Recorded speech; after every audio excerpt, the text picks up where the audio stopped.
Jai Mahamaya ki jai, Vishveshvari Mata ki jai.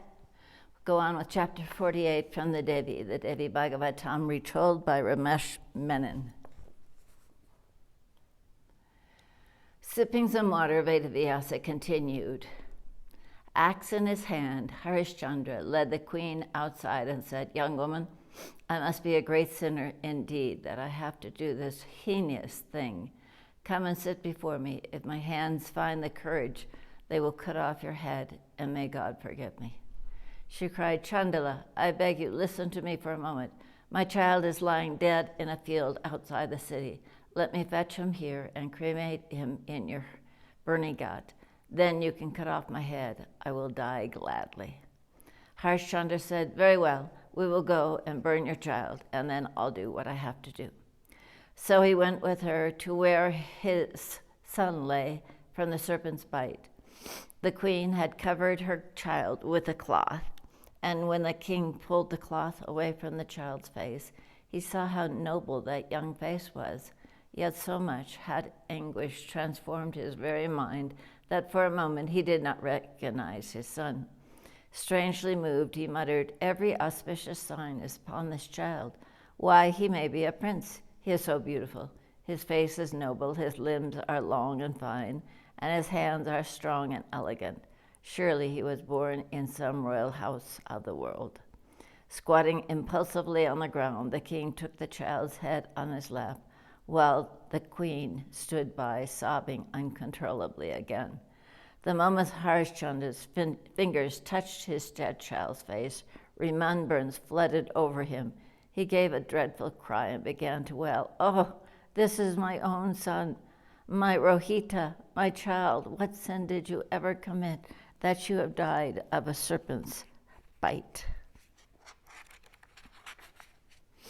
At which the queen peered at him closely and recognized her husband. She fell into his arms, sobbing, "My lord, it is you. Oh, look at you, great king. What fate has reduced you to? She has made you a Chandala." And she swooned, and when he knew her, he fainted to think he had been about to cut off her head. When he came to his senses again, he flung himself across Rohita's body and wept. The queen took him in her arms tenderly and said, "My lord, tell me how you came to this pass to be a Chandala's slave." Sobbing, he told her what had become of him after he had sold her to the Brahmana. She wept more than ever to hear him. The queen moaned, "I have worshipped the Devi Gauri and every other god there is, that you will be my husband again in our next birth." He wailed still louder at this. "Ah, my soul is on fire, but I can't even kill myself, for I shall be born as a Chandala slave again in my next birth. Besides, he who kills himself goes to a worse hell than the one he has on earth. But what hell could be worse than this world when my precious child is dead? Nowhere in all the worlds is there any agony like losing a son. Yes, I shall put an end to myself. I will throw myself into the same fire that consumes my child." He turned to his wife again. "You go back to the Brahmana's house. All is lost in this life. But if I have been a man of dharma at all, we three shall be united again in the next life. I beg you, my love, if I have ever offended you in any way, forgive me now, at this hour of parting. Pray, the queen that we meet again.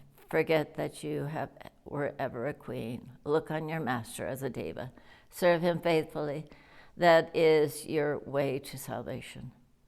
The queen cried, "Oh, my lord, I too will burn myself on your pyre and go with you to the next world, whether it be heaven or hell."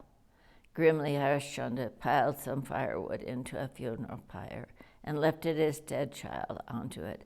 Then the king and queen sat beside it in Padasana and worshipped the Devi Bhagavati, Queen of the universe, who reigns within the five sheaths, who is the ocean of mercy. As they chanted her 1,000 sacred names, Indras and his devas appeared in that cremation ground.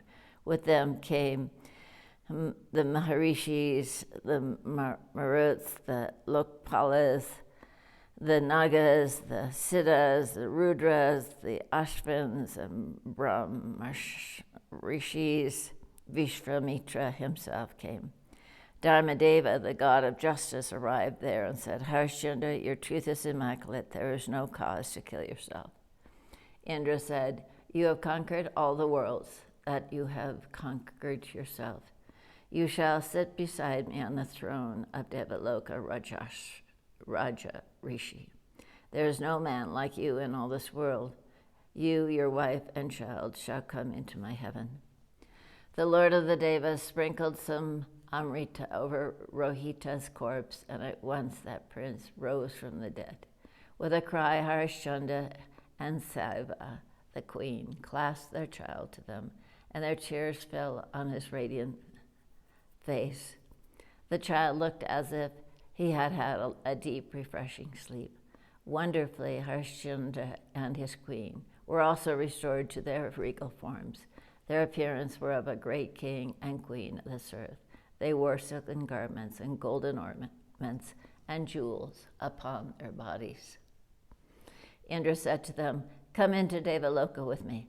But Harishchandra said, my master the Chandala must be waiting for me. He must give me freedom before I can go with you. Dharmadeva laughed, and then he was the coarse Chandala before the astounded king. He said, I release you from your bondage. It was only a test of your heart. The queen said, my master the Brahmana waits for me. I was sold fairly to him. I cannot abandon him now. Then Vishvamitra showed himself as the Brahmana and as the serpent that stung Rohita. The rishi said, I was wrong about you, Harishchandra. You have passed every test I put you to. There is no man on earth or any Muni in heaven or earth, I dare say, who can match your perfect dharma.